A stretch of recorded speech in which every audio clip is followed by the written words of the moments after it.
This is Daniel Liefeld. I'm with Key Data Dashboard. We provide short-term rental data to the vacation rental industry. Our partners up here, short-term rental data to the destination industry.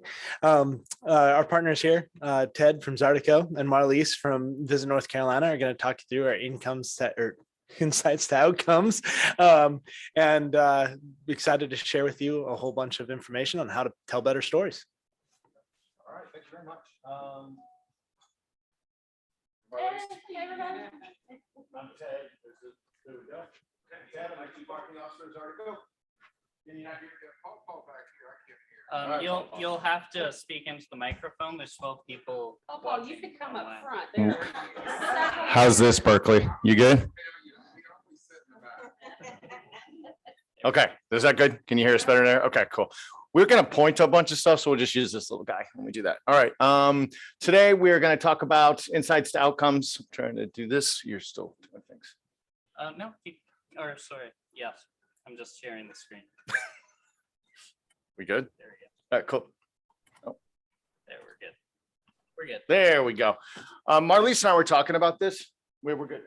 One thing that I want to just bring up, if you have any questions, type them into the chat on the Zoom call, and that way we have questions. So I'll keep an eye on that. Perfect. All right, good. We believe that tourism right now is having its George Bailey moment, and really believe that. We kind of got to see what it was like without us for a while, and it wasn't good. So coming with that now with new metrics and everything else, we've been given this gift, right? So we've been this gift, like we can have new KPIs, new data that we can use, all new things that we could tell better stories, because 2019, we're just kind of like, whatever, that's done.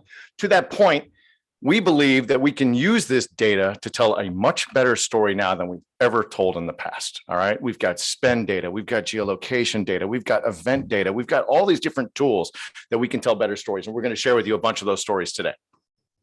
And you are going to start with storytelling. All right. Storytelling. I do have notes because I'm a researcher and I have notes always. So make fun of me if you wish. But like Ted said, as destination marketers and researchers, we are storytellers, and North Carolina has lots of stories to tell. For those of you not familiar with the state, we have 252 miles of the Blue Ridge Parkway in our state. We have Asheville Boone. We have more than 300 miles of coastline. We have cities such as Charlotte and Durham. But the key here is use your data to tell your stories. So insights to outcome. This is what I'm going to do today. Let me set the scene just really quickly. Hopefully y'all can hear me. What I'm going to do is kind of do a 3-year case study. We're going to look pre-pandemic, we're going to look during pandemic, and we're going to look forward into what we're seeing now. And of particular importance is our mountain region in North Carolina, because we wanted really to understand the effects on our outdoor assets, and in particular our national and state parks. So we're using this knowledge to manage how to protect our assets and our economy. So also we want to talk about a little bit about how we're helping to our urban areas to recover. So keep this in mind. The outdoors in North Carolina are the common denominator here. Okay, so pre-pandemic research showed us that the mountains really ranked, or North Carolina ranked favorably against our competitive set, particularly in terms of scenery, friendly people, and outdoor recreation. Again, North Carolina is home to the nation's most visited national park, Great Smoky Mountains National Park, and the second most visited parkway, which is the Blue Ridge Parkway. So we ranked really high on those outdoor assets. 15 years here of state and national park visitation. You can see we had steady increases. National parks had a high in 2019 of 19.7 million. So doing really well. This is a sample of visitor flow pre-pandemic of travelers who visited the state and visited a national or state park in North Carolina. When you're seeing blue, that's in-state residents, red or out of state, and white means high concentration. You see the movement. So if you could see, let's see, is this the white? The red thing. So for those of you who aren't familiar with our state, this is like the Raleigh-Durham area, Greensboro, Winston-Salem, Charlotte, Asheville. So you could see the concentration in those urban areas, but these are also visitors who visited our national and state parks as well. Okay, we can move on to the next one. Yep. Go for it. Oops, I went too far. Okay, so pre-pandemic as well, looking at our out-of-state visitors who also visited state and national park. So we've got two qualifiers there. They have to be an out-of-state visitor. They have to have visited a national or state park and where else they visited. So you can see, again, they were concentrated in those urban areas, Charlotte, Raleigh, Greensboro. So there's this correlation between urban visitors and national parks. I'm not sure what's going on there. Did it just skip? Something, it's kind of is splitting the screen a little bit. Oh, that happened. Gotcha. Yep. Sorry. That was Okay, bad. and you can't really see the title, and I apologize for that, but so I thought I'd pick a particular market for you. Atlanta is a really strong market for us, particularly our mountains. But you can see here, visitors from Atlanta who visited a park in North Carolina also went to those other urban areas in the state, not just Asheville, but you can see there's a high concentration here in Charlotte and also in Raleigh, and then the triad here. So again, those Atlanta visitors were visiting not just our state and national parks, but the urban areas as well. Okay, so what do we see during, I hate to say year one of the pandemic, because we all hoped there would just be that one year, but year one of the pandemic, what do we see in 2020? So the good news first, we had 6 counties in our North Carolina mountains that actually had record visitor spending in 2020. It was insane. These guys were telling me, Marlise, we have more occupancy tax than we've ever collected before, and it's the pandemic. Compared to North Carolina as a whole, we had a decline of 32% in visitor spend in 2020. So those 6 mountain counties were loving it. And you could see a few along the coast as well, but I'm really gonna highlight the mountain ones for this particular presentation. Other research we did during this time, and my arrows are a little off there with the formatting, but you could see travelers were telling us they were interested in rural trips. They were interested in mountain destinations, and these outdoor activities actually went up in 2020, which we have heard anecdotally. But what happened with those outdoor activities? Let's look at what happened. So this is through 2019, but look at what happened in 2020. So state parks had a record visitation of nearly 20 million in 2020. Now, national parks dipped a little bit, but part of that story is we had a lot more resident visitors in 2020 and not as many out-of-state visitors. So national parks did dip just a bit. But then the not so good news, this is the next one. The not so good news, this is movement of travelers who visited parks in 2020. Definitely. Nope, not yet. There we go. So you can see significant decrease in movement to those urban areas and a decrease in out-of-state visitors overall. So we still had visitors visiting outdoor areas, but a much smaller amount going to those urban areas. Okay, we can move on. Okay, we also know that business and convention travel losses to the state were devastating, particularly to our urban areas. Even outdoor recreationists were not as dispersed to those urban areas in 2020. You can see here, it's kind of a plain map there. But the mountains, if you'll see here, had the most similar visitor dispersion from 2019 to 2020. So even compared to pre-pandemic, the mountains were still seeing significant visitation from out-of-state visitors. When you see green, that's a year-by-year comparison. Green means it's decreased. Red means it's an increase. All right. So then when you see the high concentration of red, that means there are more people there. Thank you. And again, let's look at the Atlanta market. So here's the Atlanta market. The biggest drop-offs of visitors from Atlanta were to those urban areas. Where are the Atlanta visitors going to Raleigh? They just weren't there, and Charlotte as well. So those Atlanta visitors really were concentrating here in the mountains. All right, let's move into 2021 now. 2021, we saw record-breaking years for state and national parks. High correlations for what travelers are seeking and what the mountains have to offer. North Carolina ranked #1 in our competitive set with some research we did with SMARI for active outdoor travelers. State parks were up 15% just from 2020. And remember, they had just had a record-breaking year in 2020. So they were up another 15%. The Great Smoky Mountains National Park, again, the top visited national park in the US, had record visitation of more than 14 million people. All right, this is my last movement one here. So, but let's look at movement of park visitors. Oh no, I just got Okay. So this is going to show you park visitors. and where else they visited. So you can see some improvement, not quite back to 2019 levels, but definitely some improvement from 2020. We're getting them back to the urban areas, all right? Okay. So some improvement. Here's a static shot of that. Definitely some improvement. Definitely you see some more reds in the Charlotte area. Down here, a little bit of red here in the triangle and triad area. So an improvement, but still not back to pre-pandemic levels in terms of those park visitors who also visited an urban area. Again, here's Atlanta as well. Still visiting, right? Still visiting, really highly concentrated in the mountains and coming back to the urban areas, but still not back to pre-pandemic, all right? So what happened next? What are we doing? What are we doing now? We really dug in deeper to understand outdoor travelers better, outdoor participants better. We really wanted to dig into the research on what we could find out about these people who are now, I mean, North Carolina has always been an outdoor recreation state, right? But we really saw it increase during the pandemic. So what do we see though? We saw some bad stuff. We saw litter. We saw lots of crowds on the Blue Ridge Parkway trying to get to the overlooks and to the trails. We saw ecological impacts in North Carolina, and we knew that is not good, because this is going to lead to some really bad visitor experiences, and this is going to ruin what our brand is and what we're drawing people to North Carolina for. So we created Outdoor NC. This initiative was formed by Visit North Carolina, my company, North Carolina Outdoor Recreation Industry Office, and Leave No Trace Center for Outdoor Ethics, to inspire and educate visitors and residents.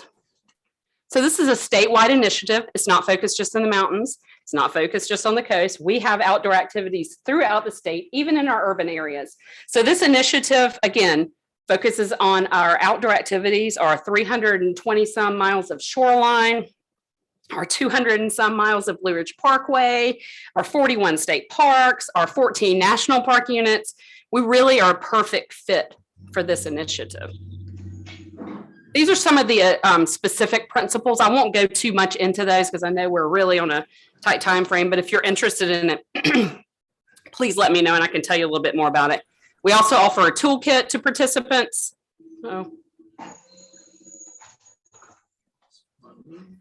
So we have different levels of participation with our toolkit. And then real quickly, let me just talk to you about some marketing outcomes that we've seen. So this is my favorite dashboard, and I don't know if y'all will like this or not, but it's my favorite dashboard. Oh, I gotta get in front of the mic. Sorry, Berkeley. So I love this dashboard because this shows state and national parks in North Carolina and the visitor to resident ratio. So you can see, and the size of the bubble is the amount or the volume of visitors. And then as we move this way, you can see these parks or these units have many more residents than visitors. And here, as you go up the line, I love that it's a straight line. Anyway, this is one of my favorite, but this tells us, where do we need to be shifting visitors? You know, we've got tons of visitors on the Parkway and in Pisgah National Forest, and they're really being overrun by visitors, and we still want them, but how about these parks here? What can we do to market these parks that have, again, a smaller bubble, which means shorter or smaller visitation and more residents than visitors? So what can we do to promote parks like Mount Jefferson and Daniel Stowe? Again, I love this slide, but we can't ignore seasonality as well. And so what we really want to do, as well as move visitors to those lesser visited parks, we also want to move visitors to those lesser visited times of year. It will increase the visitor experience, and it will help the wear and tear on our land, and we'll be much better place because of it. Finally, this is my last slide, and I'm not even going to try to explain it or ask you to look at it, but I just want to share this because we are able to look at spending by market, by location in our state. And Ted's going to talk a little bit more of that when he talks about some specific destinations within North Carolina, but we're really excited to be able to do this, looking at spending by market, by type of spend, which is over here. He's going to talk a little bit more about that. And I am going to turn it over to him. How did I do? Was I fast enough for you? Awesome. Come on. So First of all, just who is Artica? We've only been around a couple of years. People ask that a lot. We are a company that is primarily people from the DMO industry. We got together because we wanted to create something. We wanted to create something because we all worked in DMOs and we're like, I am so tired at the end of the year just trying to justify our existence and just showing bed tax and just very basic stuff. We want to be able to show the total effect on the visitor economy that what a DMO does, where the spend is, what the events are, where people go, all of that. So instead of waiting for a company to build that, we did. And so we've been around for a couple of years, and that's what I'm going to show you some of those stories. So what we do is we're an operating system. We're not a platform, we're a system. And Okay. we put the destination at the very center of Elizabeth, everything we just do. Zoom We in. surround it with the tech. Now the tech is the so I data. can see the In the chat. white, that's the data that the DMO provides. on my Google session next. Analytics, your How do I marketing see the data, chat? your star report, all of that stuff. And then we augment that data with 3 data streams that only Zartico has combined. All right, that is event data. So we see Ticketmaster, everything else. So we understand demand. We have spend data from Affinity, which can be upwards of like 35% of all the spending, which is huge. And the geolocation data from Near, who you're familiar with. And we combine this. What also makes us a bit unique, the people. Instead of just seeing bar charts and bar graphs and pie charts and all that kind of stuff, we have advisors that take all this data and create stories about it to help you with your boards and everyone else. And those are the stories we're going to show you. I like insights to outcomes. An Okay, insight now should found the result chat in an button. outcome. You're making Otherwise, it's progress. just a pie chart. But how do right? I see what So other that's people it. are posting So to ask here's an questions? insight. It's the capacity to gain an okay. accurate and deep Okay. intuitive understanding of a person or thing. An All right. outcome So is the more- what was that? consequence. That was All right. under And if you more. don't do anything with all That this was under- information, that's what it is. I just love this. Transformation starts with insights, drives actions, and So I just achieves have to keep better scrolling outcomes. until I All find right. it. That's how we are trying to do it. We're trying to Yes. transform. So I'm going to give you an insight. This is Savannah. So Savannah really wanted to know, is St. Patrick's Day Sure. parade really worth it? Millions of dollars we invest in it. People come down and just get drunk and do that stuff. Do we want to do that anymore? We're full anyway. So we took a look at the St. Patrick's Day parade, compared it with a music festival just 3 weeks later, Random Thursdays. The music festival, same occupancy, but the music festival spent 50% more money throughout the community of Savannah than St. Patrick's Day. The outcome, Visit Savannah is now able to justify less investment in those type of things. We all get hit up like, oh man, I got this pickleball festival, you'll spend $100,000 on it. Well, now you can track that stuff and see if it's really worth your time. I got a video on this one. This is so cool. This is the actual day of St. Patrick's Day in Savannah. All right, ready? Bring it up.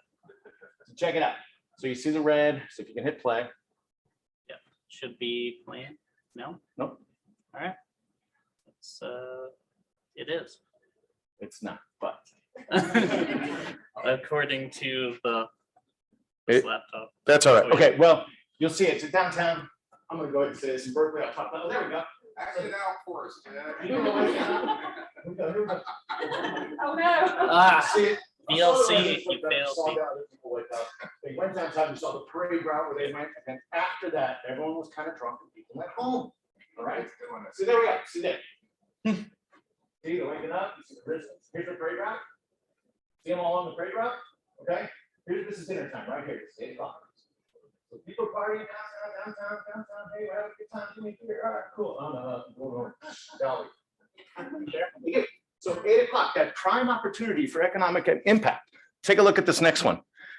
March 17th, that's dinner time at 8 o'clock versus a music festival just 3 weeks later. Look how much more impact and people are downtown then.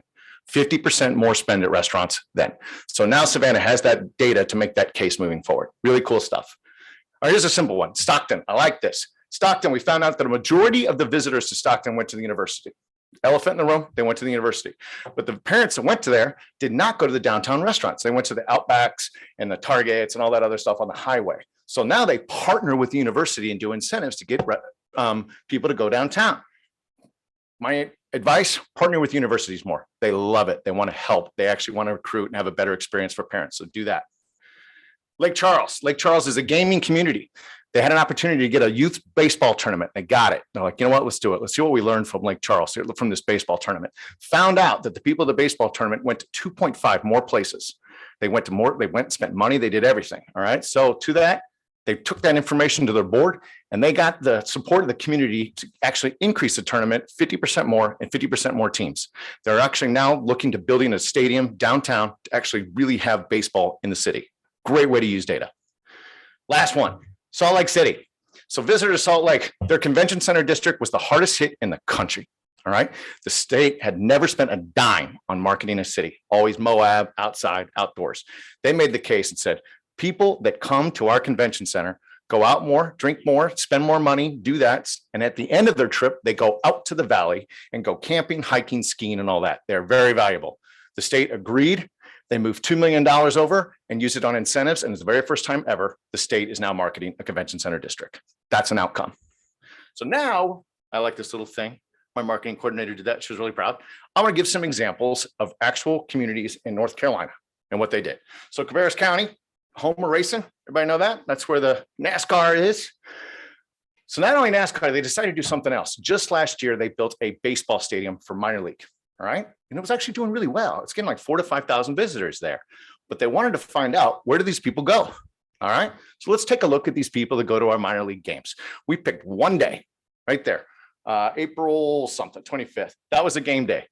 That particular game day, they saw 41% increase in visitation for that game. So that's awesome. All right. We got more people here. What do? Saw a huge uptick in food, 37% from game day there. So people went and bought stuff and went and got food. And they also went and stayed overnight. And they did outdoor recreation. Those are ticket sales. Overnight is huge there, 83% for the month of April. That's an awesome average. But they really wanted to know about the baseball stadium. So we took a look at it. So that is the stadium up there. This is a cross visitation pattern. So this is where people go after the game. That's what they wanted to see. Blue are residents, red are visitors. Blue went everywhere. So the residents went to the game. And when we remove the residents, that's where they went. That's it. The mall. All the visitors didn't do anything. They went to the game and went to that place. And what did you say? You even told me. Any North Carolinians are in here, please do not tell Concord Mills this, because they think that they're the #1 visited attraction in North Carolina. Please.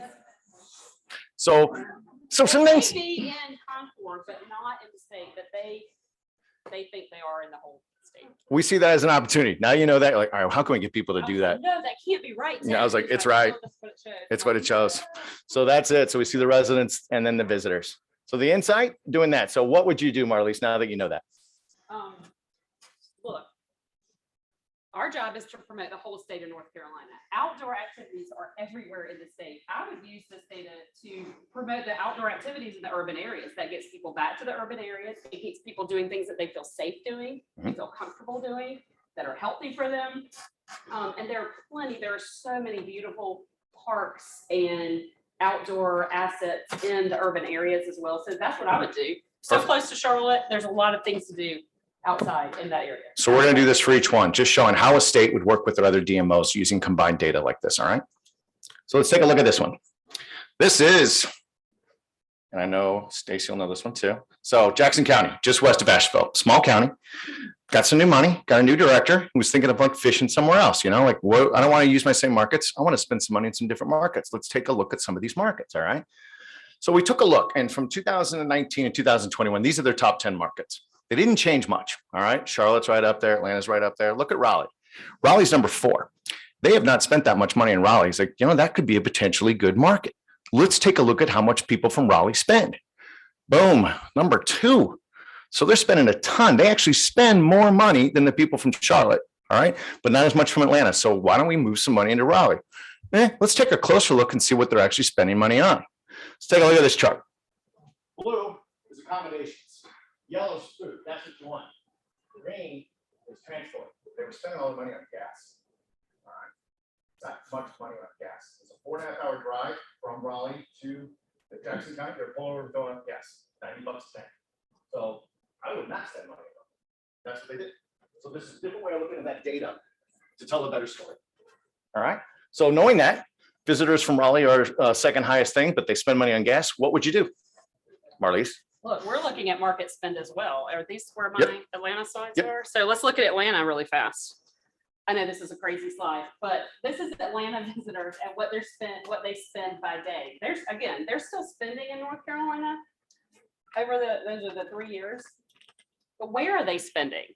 I can't see. I'm going to stand over here so I can see. So 2021 spending on food is nearly on par with 2019.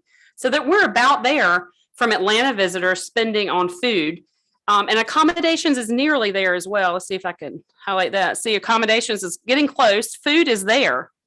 But what else are they spending on? Look, they're going out and they're partying in the mountains. I'm like, what? Really? They're spending on nightlife? And I know it's a small proportion of the total spend, but look at the significant difference between. So we're looking at markets. Where are people from Atlanta spending their money? Where are people from Charleston spending their money? Where are people from Columbia spending their money? So this data is really giving us the opportunity to dig in deeper. Again, here, Atlanta also spends more on outdoor recreation than nearly all the other markets. You can see only Richmond and Petersburg is above Atlanta in terms of outdoor recreation spending. Back to you. Basically, this is a new tool, new arrow in your quiver. You got spend data out there, use it. All right, let's take a look at the Outer Banks. So the Outer Banks in October, they'd only had it just for a few years. They had a seafood festival. All of us have festivals. We all wonder if they're worth our time. We have a pumpkin festival. Are there only going to be locals cutting pumpkins? They had a seafood festival in October. The residents are sick of travelers by October. They are. I mean, the summer's over. They're done. So let's take a look at this seafood festival. All right. So the objective was just to understand the visitor spend and the movement from this festival. Lee wanted to know. He's like, I just want to know, what are they doing? So look how interesting this is. This is compared to the 3 Saturdays. We didn't compare for year over year. We want to look at the Saturdays prior to this. 7.1% increase in overall visitors. That's good. Yay. 9.9 to 10% decrease in overnight. They did not stay the night. 10% decrease in visitors. The visitors didn't like it either. They didn't go. And then an increase in day trippers. So they had a whole bunch of people come just for the day. Right there. All right. So Saturday, the seafood festival saw the highest volume since August. So great. A lot of people there. But then you look, the weekends after with no festival had more overnight visitors. So they had this entire seafood festival, but nobody spent the night. 60 through 66%, 2/3 of the people that came to the festival were from out of state, but not staying the night. Now I think that's a bad story. That's also an opportunity story. I would look at it as an opportunity to get these people to spend the night. And then we looked at day trippers, same thing. All right. 66% were out of state. I like this. This is the different markets. They lost market share from some of their just regional guys, but then they picked up from the biggest ones, DC, Baltimore, Philly. So they're picking up people from different markets they've never had. I see that as an opportunity. So let's look at, yes. Are you able to do this same type of data set for Canada? Yes. Right. Not got Canada yet. Not yet. We can't. The data is available. We just have not. Speak into the mic, please. We have not yet. The data is available, but we just haven't really found the need to just buy all of that data for Canada yet, but that can be done. Correct? Correct me if I'm wrong. All right, good. The guys are out. My teammates are like, yes, that's good. So the seafood festival did not inspect visitor spend. So people just went to the festival, didn't do anything after that. The visitor spending right here. The only thing that I think is really cool here, they spend it on food and they spend it on retail, and they're actually in more of an association base, right, Marlise? So that's actually good. They have like a food tax there. So that's not bad. It's not just bed tax. Only like 5 destinations within North Carolina also have a food tax. So that did help them somewhat. And they're still, I mean, Outer Banks was just so busy. They're killing it. So the numbers are up. They know that, but they're actually kind of tired of it. So Saturday resident spending was down. I think this movement thing says it all. So the weekend before were more people. There were more people, but then look, the red is congestion for the seafood. So they were all congested and stuck. Got what, 7 minutes left? Cool. We're going to fly. We're almost there. We got it. We're almost done. So this is the festival did this, and they didn't spend a whole lot of money on food and retail. It really wasn't that big of an impact. Marlise, what would you do? All right, this is what I'm gonna do. I'm gonna call Lee Nettles at the Outer Banks Visitor Bureau, and I'm gonna say, what's going on with the seafood festival? Why is it this weekend? You know, we've seen in our data that it's mostly residents or mostly day trippers. Are you trying to fill some holes there in October? Now, October's really big for seafood, really big shrimp season on the coast of North Carolina. But is there something going on that weekend? Why have it here? You know, what's going on? I'm gonna go and talk to my local DMO and get more information, some anecdotal information that might help me use this data better or help him use that data better. And that's also with just seasonality too. We were saying Yeah. October. And again, we're going to look at that visitor to resident ratio. Again, my favorite slides there. I think that should be a new KPI that we all compete on. That's just me. I'm really saying that. Benchmark in the industry, resident ratio, and see how that changes throughout the year and throughout the country. And see how you can disperse people. We're having problems there in a lot of places with too many people at one time in many places. Again, my favorite slide. But I'll try to talk loud. I'll just kind of point. But this is 2019, I believe. I hope this is 2019. Yes, it is. Yeah. So okay, you see that continuum. These are the parks with the most visitors. So Pisgah National Forest, of course, there's Parkway. And then we've got Umstead Park. It's in Raleigh, between Raleigh and Durham. So you would expect to see a lot of residents there as well. Okay, what's next? 2020. Boy, the residents in Raleigh and Durham were outside a lot. Umstead moved up. Pisgah still, still pretty heavy. That's okay. 2021, we could see some more shifts. We could see more visitors here in the urban area, but again, not as many as before. Pisgah's still good, but that's a great place to be. You can be outside and away from people. Blue Parkway, still pretty good, not quite up to 2019. And then that continuum in between. And we can click on each one of these and look at all 41 of our state parks and all 14 of our national park units. But these are my favorite slides because it really tells me where we can use our marketing dollars to help shift visitors seasonally and by park. Perfect. So this is good. This is a big city. So this is Charlotte. Charlotte really wanted to know after the pandemic's over, they have the biggest airport there. Even though North Carolina is traditionally a drive state, like let's really see who's flying in and what they're doing. Are they getting off the plane and doing stuff? So we took a look at that. All right. So this is the airport. Try to understand the impact of the airport. There we go. So this was really cool. The people that did get off the plane, that went around, went to 2 different points of interest. They went all around the city and did stuff. We were really worried. We were thinking it was going to be more just business travelers and just go down. Definitely, I thought they were going to Hilton Head or going, because we're kind of South Carolina's international airport. So I was worried that these people were coming into Charlotte and going out of state. And actually in the top 10, Charleston and Hilton Head were in the top 10, but lower down there. So people do still use it to go to those places, but it was really encouraging to see where they went. Took a look at where they, like who got off the plane and who didn't. The LA people did not get off the plane. So we don't know if they're going out of the Caribbean or what they were doing, but they did not get off the plane. Really encouraging to see New York and some of those other big cities getting off the plane, about a third of them and going down to the city. I like this. We wanted to compare people that were airport visitors versus just in-state and out-of-state. The teal are airport visitors. They went everywhere. They went to retail, they went to outdoor, they went to accommodations. So it's great to just compare people that are driving in versus flying in. That's exactly what this is. And they showed that. So you see a lot of different opportunities there. That's very encouraging when you thought it was all business traveler. And they were thinking about sports. So this is what they went to: sports, conventions, and NASCAR. NASCAR completely pulled up. They have the NASCAR Hall of Fame there. They were like, do we put this into our marketing as much? Are people even going to races now because of COVID? This, and they're like, yeah, actually, you're seeing a big uptick in there. It's like, I don't know if y'all know about the U.S. National Whitewater Center. You can see their outdoor recreation in an urban area. Look how high it is there. Yep. So it's some surprising stuff. So they're going to start putting NASCAR and everything now to come down because it's a really good Hall of Fame and people like going to it. And when they do that, they spend a lot of money. It's the number 7 visited place in Charlotte for those visitors. Take a look. Red is day trippers. Blue is overnight. Huge amount of overnight. So if they spent the night, they go to the Hall of Fame. That's great stuff. This was even interesting too. I love seeing this. You just kind of wonder, like, do people that go to the NASCAR Hall of Fame spend a lot of money? We combined our data with some of the research data. It's about $800 per person that comes into Charlotte. So that's a very valuable customer that goes to the Hall of Fame. So this is what we learned. The Charlotte Fly Market is more leisure travel than suspected. That's great news. So state, knowing that's your biggest airport, what do you do?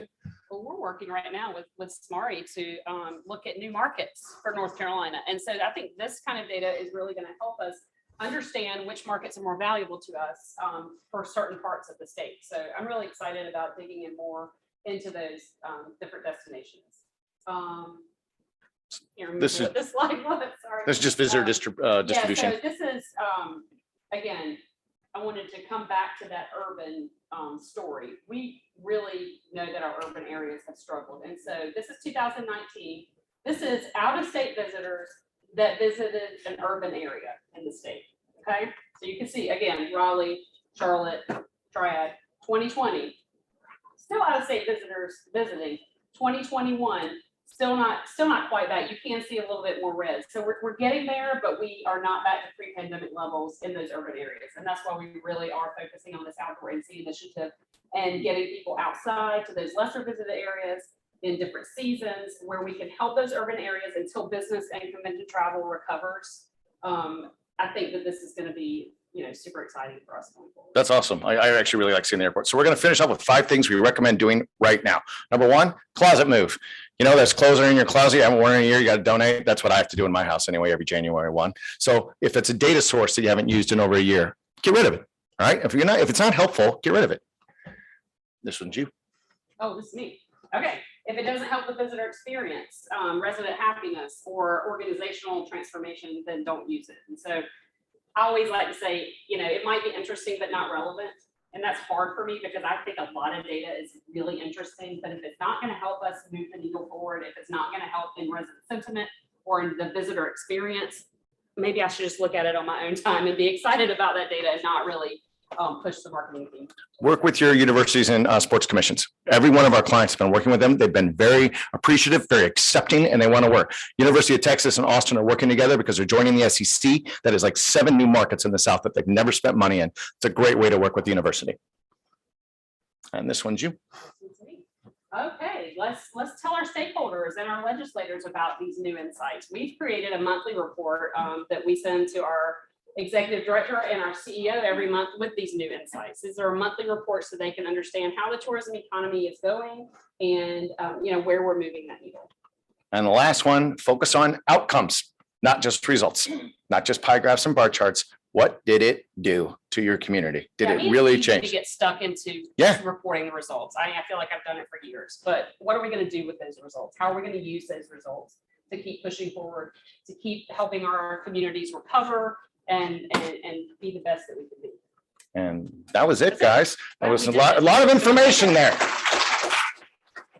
Berkeley, did you have a question, sir? All right. So Marlise, Yes. forever you were taking last year's data to form next year's strategy. Yeah. Now the data is so real time. How do you convince state officials, state boards that you need to have a nimble plan and you may not define everything because you may be taking last week's data to form next week's strategy? Yeah, that's hard, because they're so ingrained, but I think they're excited about it because, it's hard. We still use our visitor spending data. We still use our lodging data. Those are really important pieces of data for us. We need to know how things went. But using this movement data and this credit card data, we are able to shift much quicker. And I think they're excited about it. Hey, you mean you can get me data first of the month instead of, 2 months later? Yeah. Good question. One else? I know that's a lot. We just got done with lunch. We hit you with a ton of information. One else? No. Some good storytelling there. I really like the Savannah one. We just did a Pride analysis over Miami, and that was fascinating. So we actually tracked the Pride Festival over a month and just saw how much they went. And it was a great story because they went so many more places, spent so much more money. So it was a really good, really great LGBTQ plus community story about how to use data to track the effects of those kind of events too. All right. So the information's out there. What we're saying is use it, tell a better story. So that's it, guys. Thank you so much.